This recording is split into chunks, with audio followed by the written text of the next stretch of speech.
Hello to everyone. जैसे कि आप लोगों को पता ही है कि हम लोग टेस्ट सीरीज चला रहे हैं और we have discussed the first paper in detail.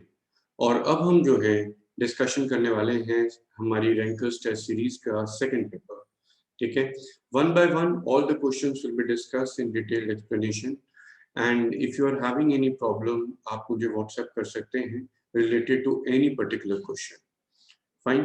So let us start the discussion of that is there for the second paper of the Rankers test series. Let's see the first question that is we have given in this particular paper. The first question says that which of the following is incorrectly matched.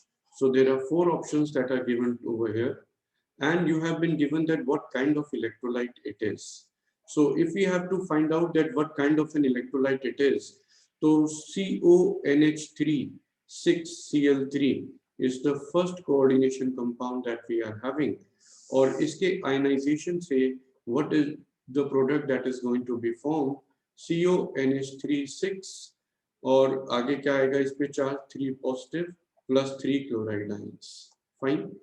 So it is definitely 1:3 type of an electrolyte, that is a cobalt of COCl3 and ammonia. Fine. अगर हम B वाले part को देखते हैं जिसमें कि coordination compound जो है दैट इज गिवन है CONH3 इट इज ClCl2। इसके आयनाइजेशन से what is the product it is going to form? It is forming the product as CONH3 it is 5Cl and the charge it will be having is 2 positive plus 2Cl minus. Fine. So definitely it is not said to be a 1:1 electrolyte. It is 1:2 kind of electrolyte. So इसका जो option match हो रखा है वो क्या होगा? This is incorrectly matched और आपसे इनकरेक्टली मैच ही पूछा गया था, ठीक है ना? तो इनकरेक्टली मैच में हम ये कह सकते हैं कि इस क्वेश्चन का जो आंसर होगा वो क्या होगा? बी ऑप्शन होगा, ठीक है ना? B option will be the correct answer. If you look into the C option, definitely it will be give a 1:1 electrolyte, और जो फोर्थ है that is violet colour coordination compound, it is also 1:1 complex. Hence the correct answer to this is the B option. Let's move to the second question over here. It says that arrange the following intermediates in the decreasing of their hydride ion donation.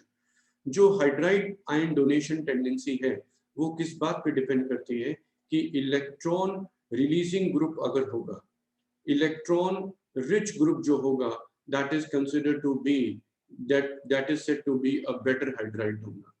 You know that these all are basically containing O minus and they all have the tendency to donate the hydride ion. But there is OCH3 group that is present over here, which is capable of showing the minus sign and the plus M effect. In CF3, we can say that it is an electron withdrawing group that is indicated over here. तो इसकी जो हम बोलेंगे कि यहाँ पर जो tendency होगी फॉर हाइड्राइड डोनेशन वो क्या होगी? लीस्ट होगी, ठीक है ना? यहाँ पर ये एरर है, यहाँ पे केवल CH3 ग्रुप प्रेजेंट था and this is we can say containing CH3 group which is capable of showing the plus I and the hyperconjugation. तो सबसे ज्यादा इलेक्ट्रॉन रिलीजिंग इफेक्ट किसका होगा?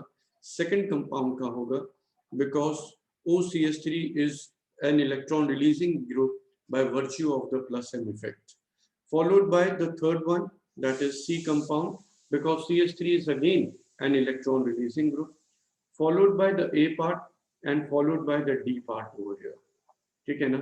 So BCAD that should be the correct answer to this particular question. Fine.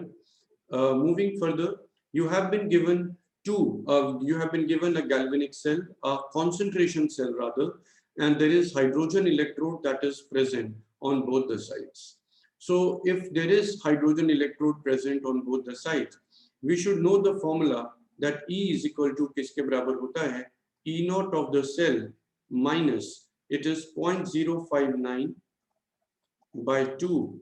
After this, we write log of H plus ion concentration on the left hand side का square divided by H plus ion concentration on the right hand side. Since we have been given that both the acids are weak acids and their concentration is 1 molar. So we should know कि H plus ion की concentration किसके बराबर होती है? It is under root of Ka into C. Since it is a square, तो root disappear हो जाएगा and E naught of the cell 0 होगा because it is a concentration cell. So it is minus 0.059 divided by 2, or it is log H plus ion की concentration का square. On the left hand side, I can say that it is pKa is 5. तो Ka for the weak acid किसके बराबर होगा? 10 raised to power minus 5. So it is 10 raised to power minus 5 divided by 10 raised to power. यहाँ पर ये कितना हो जाएगा? 10 to the power minus 7. Fine. So this is 10 raised to power minus 7. On simplification, we get it as minus 0.059 divided by 2. It is log 10. Log क्या हो जाएगा? 100 हो जाएगा. Log 100 is 2. So it is equal to minus 0.059 volt. And that means that the B option will be the correct answer.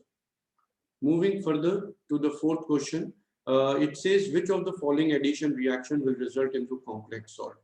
You should know कि जो addition compounds होते हैं, they are basically of two types. एक तो होते हैं double salt, ठीक है, और दूसरे क्या होते हैं? Coordination compounds. Fine. Double salt और coordination complexes में फर्क ये है कि double salt क्या होते हैं? They are whenever they are dissolved in aqueous solution, they are converted to their respective ions, and it behaves as it is a mixture of the two solution. Like in the first case, it will lead to the formation of the compound that is carnallite. It is KCl dot MgCl2 dot 6H2O. In the B option, it will lead to the formation of the Mohr salt over here, and Mohr salt will be FeSO4 dot NH4 whole twice SO4 dot 6H2O. Fine. After that, we say that जो third compound है, that is lead to the formation of the potash alum, जिसको हम बोलते हैं, it is K2SO4 dot Al2SO4 whole thrice dot 24H2O. Fine. So what does this mean? That these all are the double salts that are formed. And if I consider the D option, that will lead to the formation of a complex that is K3CO NO2 6. So that leads to the formation of this kind of a complex, which is incapable of showing the identification test for the cobalt ion as well as for the NO2 minus ion. The correct answer to fourth question is the D option. Moving further, it says identify the compound which gives precipitate with Tollens reagent. Tollens reagent is diamine silver ion, is capable of removing the acidic hydrogen. So in all these compounds, we have to find out the compound that contain relatively more acidic hydrogen. This hydrogen that is given over here, I can say that this is A, this is B, this is C, and this is D. So we can say that this compound does contain this acidic hydrogen, NH3 positive है. तो NH3 positive में acidic hydrogen present है. It is capable of reacting as a Tollens reagent, और terminal alkynes तो Tollens reagent के साथ react करते ही हैं. And the C part will lead to the formation of the silver salt that will be CAG. And therefore, the correct answer to this is the A option to this. Question number 6 में आपको दो reduction potentials की value दी गई है, एक Fe की और एक स्पेसिफिकल इलेक्ट्रोड है जो हमसे पूछा गया, और इसके लॉग Ksp के बारे में हमसे बात करी गई है, ठीक है ना. So if we look into the solution of this particular one, we say that we will be writing two reaction corresponding to this. एक तो मैंने लिखी Fe3 प्लस 3 इलेक्ट्रॉन, और दूसरी रिएक्शन मैंने इस इलेक्ट्रोड पोटेंशियल के रेफरेंस में लिखी है FeOH whole thrice solid will form Fe plus 3OH minus. ठीक है ना. So what we can do, we can add both these reaction to cancel out Fe over here, ठीक है ना. और जो इक्वेशन हमारे पास आएगी वो आएगी FeOH whole thrice, यहाँ पे 3 इलेक्ट्रॉन्स भी है जो कि कैंसिल आउट हो जाएगा, and it will be forming as Fe3 positive plus OH minus ions. ठीक है. It will form Fe3 plus and 3OH minus ion. तो डेफिनेटली इस तरीके के क्वेश्चन को हम किस तरह से अप्रोच करते हैं? We calculate the delta G1 naught, the delta G2 naught for this reaction, और इस पूरी ओवरऑल रिएक्शन के लिए डेल्टा G नॉट की वैल्यू किसके बराबर होगी? That is equal to the Gibbs free energy of formation as delta G1 naught plus delta G2 naught, which will be equal to delta minus NF E naught. ठीक है ना? यहां से simplify करेंगे तो हम यहां पर एक इक्वेशन और लगानी पड़ेगी इक्विलिब्रियम पे, delta G is equal to delta G naught plus RT, it is ln QC या QP. इक्विलिब्रियम पे डेल्टा G 0 और इसको हम KSP से रिप्लेस कर सकते हैं. डेल्टा G नॉट हम ऑलरेडी निकाल चुके हैं और सिंप्लीफाई करेंगे, so we will get log KSP is equal to, आप देखेंगे, so it will come out to be equal to -36.52. That is the equation that we will be having. ठीक है ना? Is that thing clear? After this question number 7 says which of the following coordination quantity is chiral? Chirality के लिए जरूरी है non superimposability on the mirror image. इसका correct answer A part होना चाहिए, क्योंकि ये किस तरीके का कॉम्प्लेक्स है अगर हम चेक करें. So it contains the bidentate ligand that is oxalate, and there is presence of monodentate ligand that is Cl also, और इस पे चार्ज ओवरऑल क्या है? It is 3-. ठीक है? It is of the type of MAA2A2 type of complex. ठीक है ना? तो इसमें जो कंपाउंड है ये तो ट्रांसफॉर्म है, ये जो मैंने बनाई है ये ट्रांसफॉर्म है. ठीक है ना? और जो सिस फॉर्म होगी वो किस तरीके की होगी? It will be of the type as I am drawing it over here. It is oxalate, this is oxalate and this is Cl. ठीक है ना? तो ये कंपाउंड में तो प्लेन ऑफ सिमेट्री प्रेजेंट है, तो this compound is definitely optical inactive and we say it is a chiral molecule over here. ठीक है ना? बट जो सिस फॉर्म है वो chiral होता है, क्योंकि एक्चुअल में ये दोनों जो यहाँ पर हम लोग ग्रुप बोलते हैं दैट इज ऑक्सिलेट, ये ग्रुप और ये ग्रुप, ये दोनों डिफरेंट प्लेन्स में होते हैं, जिसकी वजह से प्लेन ऑफ सिमेट्री नहीं होती यहाँ पे. There is no plane of symmetry that is present in this case. So definitely ये कंपाउंड जो होगा वो ऑप्टिकली इनएक्टिव है. ठीक है ना? और जो ये कंपाउंड है क्वेश्चन नंबर 7 जो है, दिस इज ऑप्टिकली इनएक्टिव, और जो ए है दैट इज ऑप्टिकली एक्टिव. जो सी और फेशियल और मेरिडियनल आइसोमर है, you must know this thing as a result that MA3B3 type of complex, they are optically inactive whether I consider the facial और the meridional form. इसके बाद आपसे कहा गया in which compound the product obtain upon prolong heating cannot be separated by fractional distillation. ठीक है? So if you look into this particular case, we say the correct answer to this is the B option. Why it is the B option over here? B option इसलिए है यहाँ पे इसका answer, क्योंकि जब आप इसकी हीटिंग करोगे, दो कार्बोक्सिलिक एसिड ग्रुप जब एक ही कार्बन पे अटैच होते हैं तो वो क्या फॉर्म करते हैं? दे form they undergo decarboxylation, they undergo the loss of CO2 over here. ठीक है ना? और enantiomers वो होते हैं जो कि सेपरेट नहीं किए जा सकते by means of fractional distillation, as they are identical with respect to their properties. Is that thing clear? So that is what we are saying over here. जबकि अगर आप इस कंपाउंड में हीटिंग करोगे ए कंपाउंड में, तो ये कंपाउंड तो इसकी स्टीरियोकेमिस्ट्री तो अफेक्ट नहीं होगी, बट इसके रेफरेंस में डायस्टीरियोमर फॉर्म होंगे. And same thing will happen over here also. On heating CO2 तो लॉस होगा, और उसके बाद यहाँ पे H आ जाएगा, और जब H आ जाएगा तो what we will be saying that there will be two products that will be formed over here. एक तो ये होगा the stereoisomers which will be not the mirror images of each other. एक ये बनेगा, और एक दूसरा जो बनेगा सी ऑप्शन में, it will be COOH, और इधर आएगा COOH and this is H. So this will be diastereomers. So इसका correct answer is the B option. Question number 9 is basically a fact-based question. This is basically the entropy change that we calculate using the equation delta G is equal to delta H minus T delta S. जो delta E upon delta T term होती है उसको हम कहते हैं temperature coefficient. We से कि EMF की वैल्यू जो है वो टेम्परेचर के साथ कितने हिसाब से वेरी कर रही है उसको हम रिलेट करते हैं. So we make use of the equation delta G is equal to minus NFE in its derivation. I advise you to go through the derivation of this and you should know the expression for the entropy change or the expression for the temperature coefficient for the cell. Question number 10th में यहाँ पे दो coordination compound दे रखे हैं.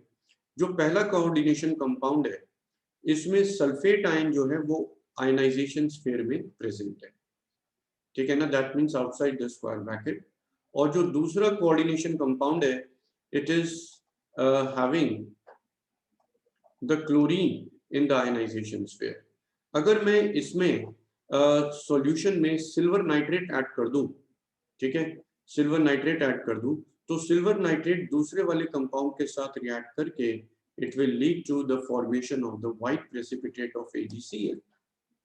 ये वाला compound barium chloride के साथ it will give the white precipitates of barium sulphate over here. So we are able to distinguish using AgNO3 using barium chloride. And of course हम यहाँ पर मोलर कंडक्टेंस मेजरमेंट से भी इसको क्या कर सकते थे, इसको हम डिस्टिंग्विश कर सकते हैं क्योंकि इसके आयनाइजेशन से पहले वाले कंपाउंड के आयनाइजेशन से नंबर ऑफ आयंस तो दोनों में सेम होंगे बट चार्ज ज्यादा होगा. पहले वाले में चार्ज 2 पॉजिटिव 2 सल्फेट आयन आ रहा है, ठीक है ना, और दूसरे वाले में जो चार्ज आएगा it will B positive negative charges. तो जितना ज्यादा चार्ज होता है उतना ही कंडक्टेंस जो होती है वो ज्यादा होती है. And we say that it will lead to the greater molar conductance. A से भी डिस्टिंग्विश कर दिया, बी से भी, सी से भी डिस्टिंग्विश कर दिया. आपसे क्वेश्चन था can't be distinguish. So we say it is optical activity. That will be the answer to this particular question. ठीक है ना? Optical activity दोनों ही optically inactive compound है because they are Na5B type of complexes. So both of them are optically inactive and cannot be distinguished by this method.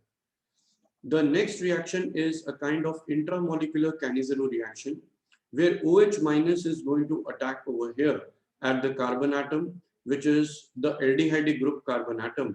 और जब ये इसके साथ इस पे अटैक करेगा so we say that it will lead to the formation of the ion which will be undergoing the hydride ion transfer.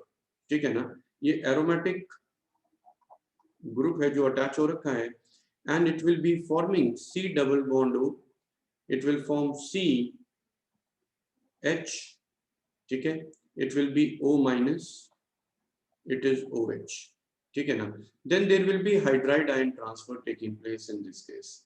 So आपको पता होना चाहिए जिस पे पहले ऑक्सीडाइज पहले अटैक होता है जिस कार्बोनिल ग्रुप पे वो ऑक्सीडाइज हो रहा है, सीधी सी बात है.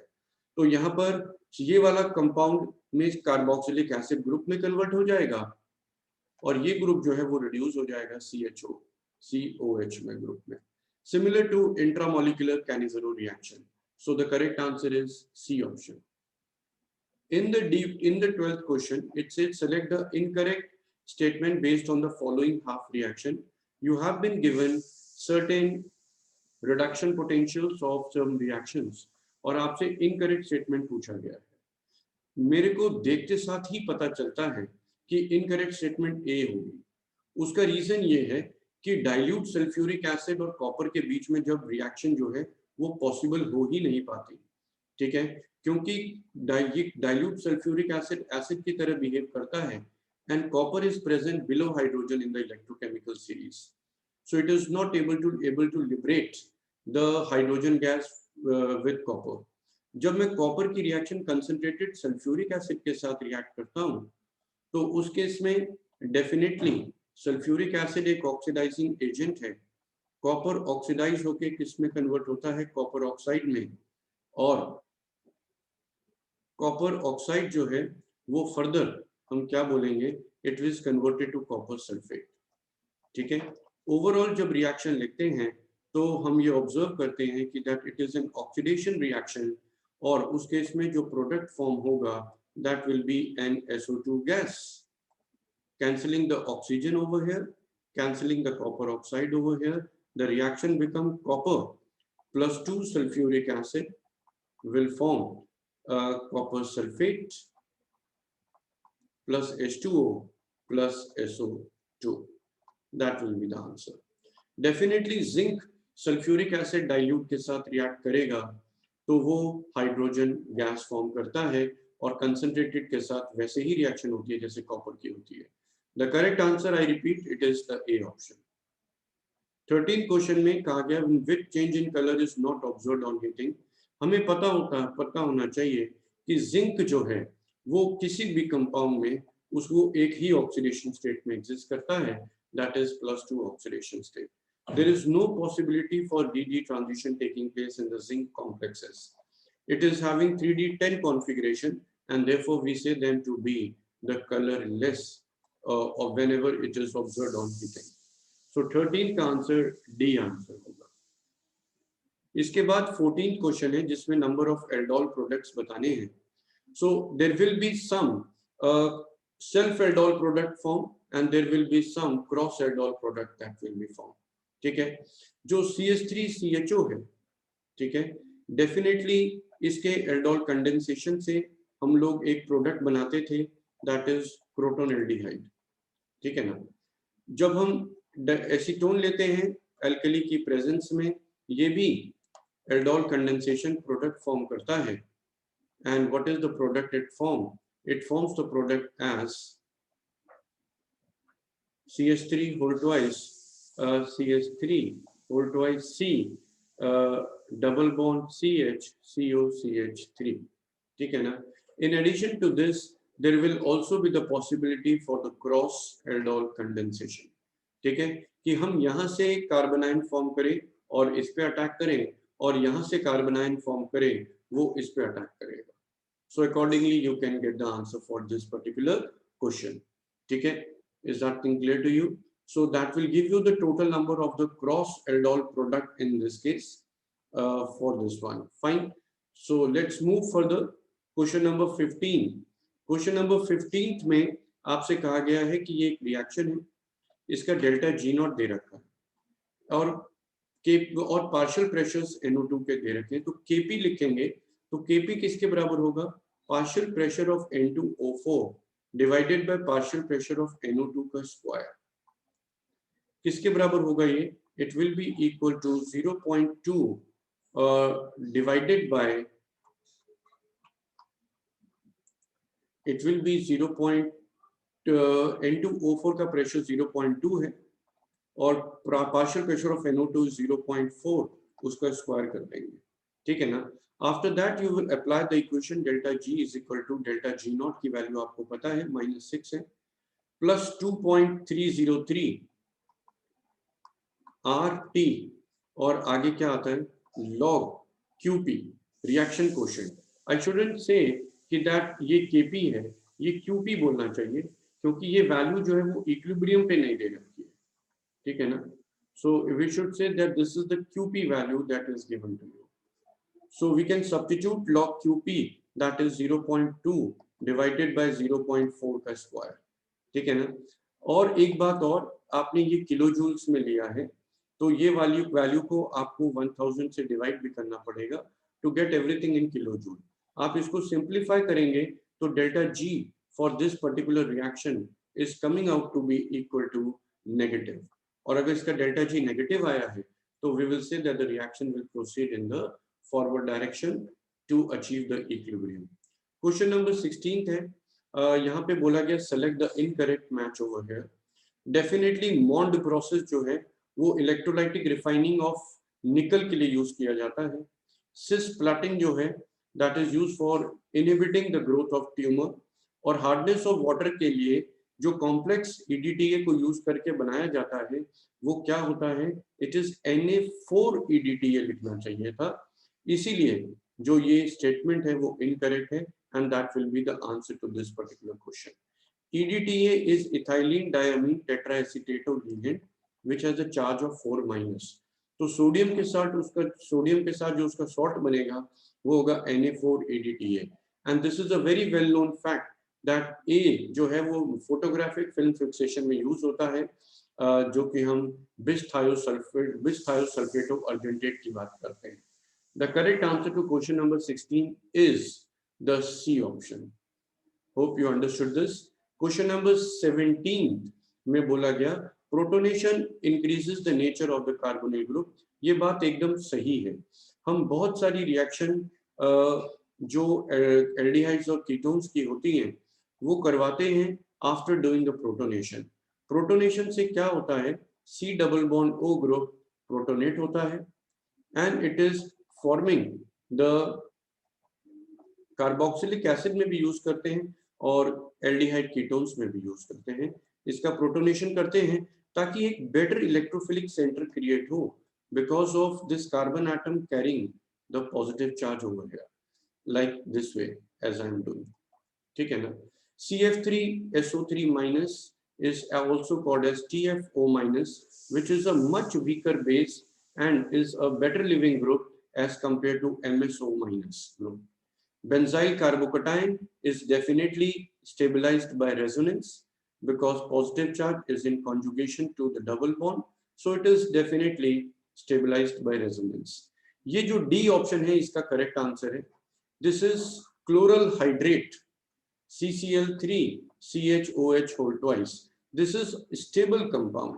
It is stable due to the presence of intramolecular hydrogen bonding. Although chlorine बहुत ज्यादा इलेक्ट्रोनेगेटिव नहीं है, बट ये इंट्रामोलिकुलर हाइड्रोजन बॉन्डिंग फॉर्म करता है within the molecule that gives the stability to this particular compound, and D is the correct answer. Question number 18 की अगर हम बात करें तो क्वेश्चन नंबर 18 में हम ये कह रहे हैं कि 3 रिएक्शंस दे रखी हैं एंथैल्पी ऑफ कंबशन की. कार्बन का कंबशन होता है so it forms the product as CO2. Sulphur का कंबशन होता है तो इट फॉर्म SO2. एंड अगर हम CS2 का कंबशन कराते हैं so it form CO2 plus SO2. ये क्वेश्चन IIT का क्वेश्चन है, आया हुआ है. CS2 plus 3O2 forming the product as CO2 plus SO2. हमें चाहिए reaction for the enthalpy of formation of CS2 liquid. तो CS2 की liquid के लिए जो reaction चाहिए वो है carbon solid plus 2 sulfur solid forming CS2 liquid. The enthalpy change for this reaction will be the enthalpy of formation. तो हमने क्या करा, second reaction को 2 से multiply कर दिया. ठीक है. और हम क्या कह सकते हैं, we can say कि we are subtracting the first equation and second equation from the third equation. ठीक है ना. तो इसको हम subtract करेंगे तो ये CO2 cancel हो जाएगा. We will observe SO2 will be cancelled, 3O2 and this will also be cancelled. और ये equation आ जाएगी CS2 forming C solid plus क्या हो जाएगा 2 sulfur solid. आप चेक कर सकते हो, इसका एंथैल्पी चेंज इस तरह से देखना है हमें. आप रिएक्शंस को ऐड कर लो या सबट्रैक्ट कर लो, it's up to you in this case. And the correct answer to this is coming out to be the B option, that is 130 kilojoules per mole. For question number 19, in this case we observe that in this particular case you have been given the reduction potentials of manganese given है, ठीक है ना, and you have been given the reduction potential of the Fe3 plus 2 ion and cobalt 2 plus. इसका correct answer that is the D5. irregularity in behavior इसलिए आई क्योंकि Mn3 plus के बारे में जब हम बात करेंगे तो उसका कॉन्फ़िगरेशन Mn2 plus का जो कॉन्फ़िगरेशन आता है वो क्या आता है, स्टेबल कॉन्फ़िगरेशन आता है. ठीक है ना. सो व्हाट डू वी से इन दिस पर्टिकुलर केस, हम लोग क्या कहते हैं कि यहाँ पर इसका जो आंसर आएगा that will be the B option with respect to this particular question. Is it clear to you? So let's move further in the next questions that we are having over here. इसको और detail में भी अगर आपको समझना हो, the question number 19, तो मैं बता सकता हूं कि Mn3 plus का, Mn2 plus का तो कॉन्फ़िगरेशन क्या होता है 3D5. Mn3+ का कॉन्फ़िगरेशन क्या है? 3d4 कॉन्फ़िगरेशन है, ठीक है ना, और कॉन्फ़िगरेशन पर बेस्ड है, entirely based on configuration. Fe3+ का कॉन्फ़िगरेशन 3d5 है, एंड यू नो दैट जो स्टेबल कॉन्फ़िगरेशन होता है वो हाफ फिल्ड कॉन्फ़िगरेशन होता है, इसीलिए इसका आंसर जो है that is the B option. After this is again a fact based question. आपसे बोला गया कि कौन से कीटोन का इक्विलिब्रियम कांस्टेंट सबसे ज्यादा है, ठीक है ना। सो it is a fact based question that it is A option, that is the correct answer for this. Question number 21 की हम बात करें तो यहाँ पर एक रिएक्शन दे रखी है और आपसे OH की बॉन्ड एंथैल्पी पूछी गई।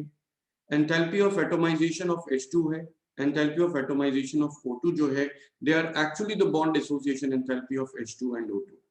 सो we should write half of 104, ठीक है, प्लस हाफ ऑफ 120 और माइनस क्या करेंगे, that is the bond energy in the product side X, that is bond energy of reactants minus bond energy of product, it is equal to -10. So we will say it is 52 plus 60 minus X, ठीक है, it will be equal to किसके बराबर आएगा, -10 के बराबर आएगा, and we can get the answer for this particular question, and the answer to this is coming out to be equal to किसके बराबर है, 122 kilo calorie per mole. Therefore B option is the correct answer over here. Question number 22 is again a fact based question, जो calcium carbide है और magnesium carbide है। Calcium carbide को हम लिखते हैं एज कैल्शियम 2 पॉजिटिव और C2 2 माइनस आयन, ठीक है। मैग्नीशियम कार्बाइड होता है Mg2 positive C3 2 minus ion. So these are basically ionic carbides. Silicon carbide, as we know, it is also known as carborundum. It is a covalent carbide. And जो interstitial carbide होते हैं, they are mainly formed by transition elements like lanthanum, like iron, like titanium, and therefore the correct answer to this is the B option. Question number 23 is basically a kind of the cyclization reaction taking place.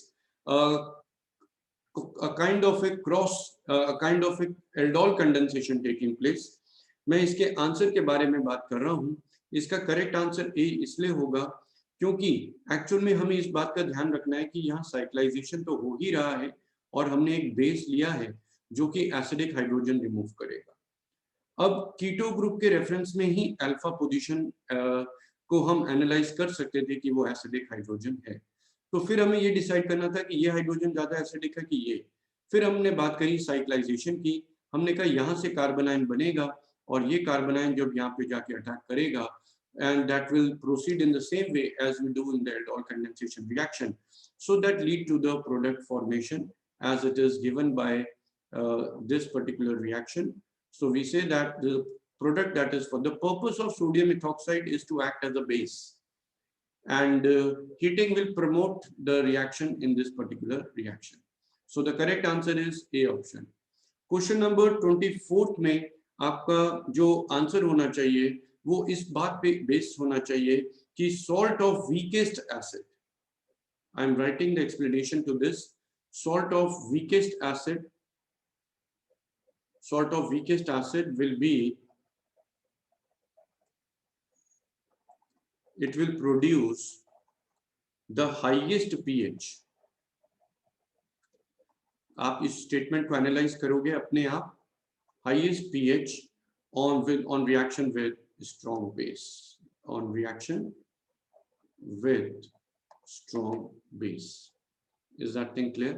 तो इस question का जो answer आएगा that will be the second one, that is B part.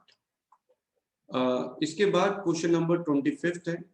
Basically जो अगर ये पता करना है कि ड्राइवर ने ड्रिंक करी है या नहीं करी है, whether he is drunk or not, तो हम लोग बेसिकली वो जिससे हम what we do, we put a solution और हम उसमें फूंक मारते हैं, ठीक है ना, तो उसका कलर एक्चुअल में चेंज हो जाता है। तो आपसे बोला कि वो कौन सा कलर है एक्चुअल में, तो वो एक्चुअल में सॉल्यूशन तो वो डाइक्रोमेट है, ठीक है ना। और जब हम उस पे फूंक मारते हैं तो वो अल्कोहल होता है, बेसिकली वो अल्कोहल को ऑक्सीडाइज कर देता है और डाइक्रोमेट रिड्यूस हो जाता है Cr3+ में, तो उसका कलर जो है वो ग्रीन कलर का हो जाता है। तो अगर ऐसा हुआ कि whenever a policeman is asking a drunk driver to exhale in a solution of, that is the solution of dichromate, and its color that changes to green in color, if it happens so, that means it confirms that this is the strategy that the policeman use to predict whether the driver has done the drinking or not. So the correct answer to this is the C option. Question number 26 में कहा गया कि identify the compound that gives a कैनिज़ेरो reaction. कैनिज़ेरो reaction के लिए prime condition जो वो ये है कि अल्फा हाइड्रोजन ना हो। इसके बेसिस पे मैं कह सकता हूं कि बी कैनिज़ेरो देगा। ये भी एक एरोमेटिक एल्डिहाइड है क्योंकि एरोमेटिक ग्रुप होता है, and this compound is furfural. क्या होता है? Furfural. So it is an aromatic aldehyde which is capable of giving the Cannizzaro reaction. अब आप कहोगे कि यहाँ पे तो अल्फा हाइड्रोजन है, ये एक एक्सेप्शनल केस होता है डाइमिथाइल एसिटाल्डिहाइड, जिसमें स्टेरिक फैक्टर होने की वजह से यहाँ पर ये अल्फा हाइड्रोजन एक तरीके से इनएक्टिव रहता है और ये ऑक्सीडाइज हो जाता है CHO और रिड्यूस हो जाता है। Correct answer to this is the D option. Question number 27 में आपको हीट ऑफ वेपोराइजेशन पर ग्राम दी गई है। तो अगर हीट ऑफ वेपोराइजेशन पर ग्राम है 37.3 इंटू 10⁻³ कर दिया तो जूल में आ गया, मल्टीप्लाइड बाय 18 कर दूंगा तो ये ग्राम में आ जाएगा, और डिवाइडेड बाय टेम्परेचर कर दूंगा तो 373 केल्विन में आ जाएगा। So this will give you the value for the entropy change which is equal to the enthalpy of vaporization divided by the boiling point of that solution. Fine. So accordingly we will get the answer to this particular question. The correct answer is C option. Question number 28 में कहा गया कि that which of the, this is a fact based question, you have to check the configuration of the F block element, and you should go through the configuration and remember the configuration of the F block for lanthanides and octanides. Wherever there are exceptional cases over there, the correct answer to this is the B option. Question number 29 में lactone की बात हो रही है। Lactone का मतलब है cyclic asters. Cyclic asters का मतलब ये है कि अल्कोहलिक ग्रुप तो है ही और ये कार्बोक्सिलिक एसिड ग्रुप भी है, और हमें पता होना चाहिए कि क्या होता है in case of the cyclisation reaction. This cyclisation reaction is basically the intramolecular esterification reaction. तो यहाँ पे रिंग फॉर्मेशन होगा, यहाँ पर भी रिंग फॉर्मेशन होता है। Mechanism involve the protonation of the carboxylic acid group, ठीक है ना। ये तो दे नहीं सकता क्योंकि इसमें तो दोनों कार्बोक्सिलिक एसिड ग्रुप भी प्रेजेंट है और इसमें रिंग फॉर्मेशन हो नहीं पाएगी।